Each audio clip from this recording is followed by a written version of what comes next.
Masmavi 3 Mutfakta'ya hoş geldiniz. Sevgili arkadaşlarım, bugün ilk defa burada izleyeceğiniz nefis bir kurabiye tarifim var. Yani hem sunumu hem lezzeti müthiş. Hemen size bu güzelliği gösterip tarifime başlıyorum. İyi seyirler dilerim. Tarifimiz için yoğurma kasemize 125 gram yumuşak tereyağımızı ekleyelim. 2 tane yumurta sarısı, 2 yumurta akımızı kenara ayıralım. Yarım su bardağı sıvı yağ. Ben bunların hepsini gram olarak da açıklama bölümüne yazacağım. Yarım su bardağı pudra şekeri, yaklaşık 60 gram, onu da hemen belirteyim. 1 paket vanilya şekeri ekleyelim ve 1 tatlı kaşığı da kakaomuzu ilave edelim. Yani kakaoyu sadece renk vermesi için kullanıyoruz. Çok ağır bir aroması yok, belirteyim. 1 yemek kaşığı çok hafif tepeli de nişastamızı ilave edip spatulamızla hepsini şöyle birbirine bağlayalım. Yani şöyle hızlıca karıştırın. Mümkün olduğunca kakao, tereyağı hepsi birbirine biraz geçişsin.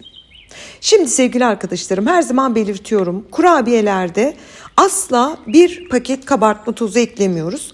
Bu kurabiyemizde de şöyle sıvılarımızı bir karıştırdık. 1 tatlı kaşığı çok hafif tepeli. Yani bu kadar yeterli.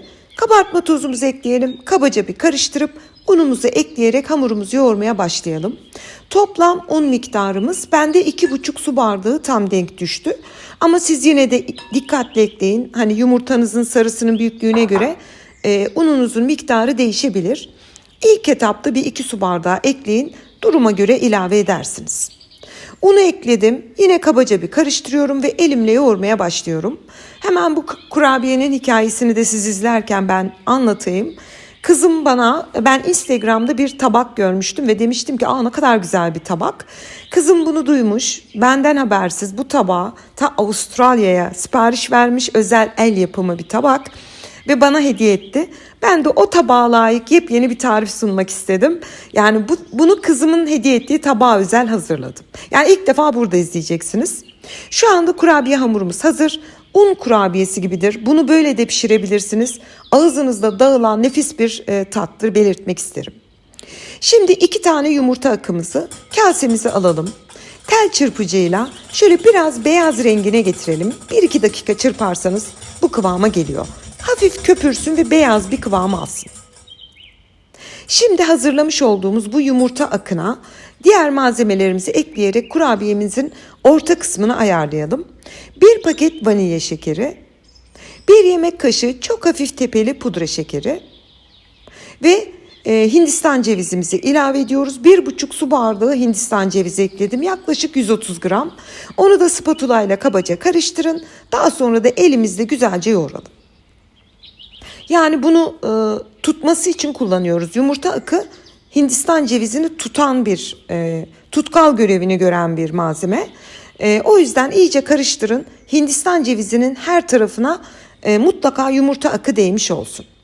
Bakın sevgili arkadaşlarım, 2 tane hamur hazırladık. Bu da Hindistan cevizli iç harcımız.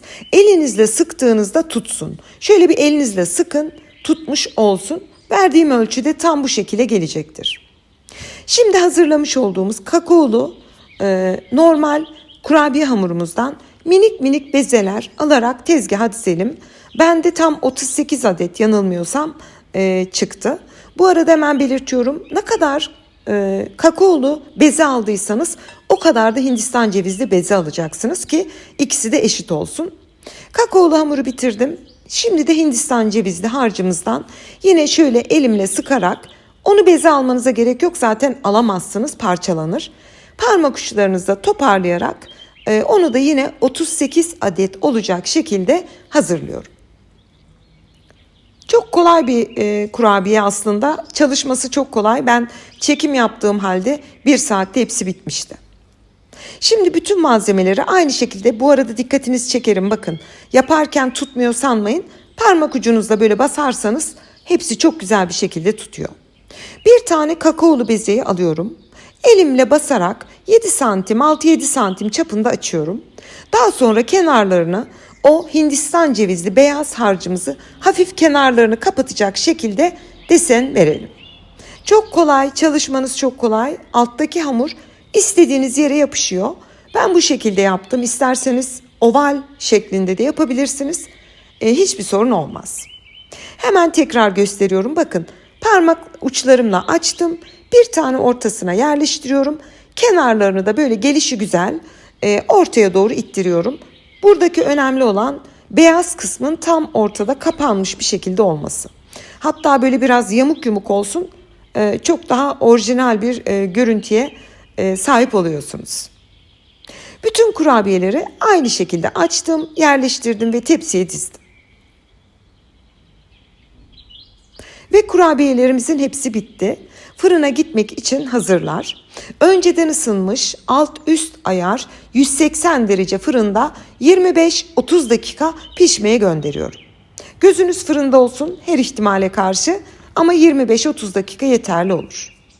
Tam 30 dakika pişirdim sevgili arkadaşlarım. O beyaz kısımlar hafif pembeleşsin. Yani inanılmaz güzel bir kokuyla kurabiyelerinizi çıkarıyorsunuz. Hemen şöyle bir tele alıyorum ama size bir detaylı göstermek isterim. Bakar mısınız? Yani alışageldiğiniz kurabiyelerden çok farklı. Hem lezzeti farklı hem sunumu çok farklı. Hemen bir tele aldım ve o meşhur tabakta sunum için hazırladım. Yani bu tabağa bahsetmiştim videomun ilk başında sevgili arkadaşlarım. Bunu benim kızım benim için sipariş vermiş. Bu el yapımı bir tabak. Yani çok mutlu oldum. Ben de tabağa yakışır bir kurabiye sunmak istedim. Henüz ismini takmadım ama başlıkta takmış olurum umarım. Hemen doku testine geçtim. Bakın sevgili arkadaşlarım, böldüğünüz anda alt kısmı ağzınızda dağılıyor. İçindeki o Hindistan cevizi de böyle kıyır kıyır ağzınıza geliyor. Gerçekten bir lezzet cümbüşü diyebilirim. Denediğinizde lütfen yorum olarak bildirin. Ben ismini bu arada düşünüp ona güzel bir isim bulup başlığa da ekleyeyim. Şimdiden deneyecek tüm izleyicilerime afiyet, bal, şifa olsun diyorum. Yeni tariflerimde görüşmek ümidiyle. Hoşça kalın.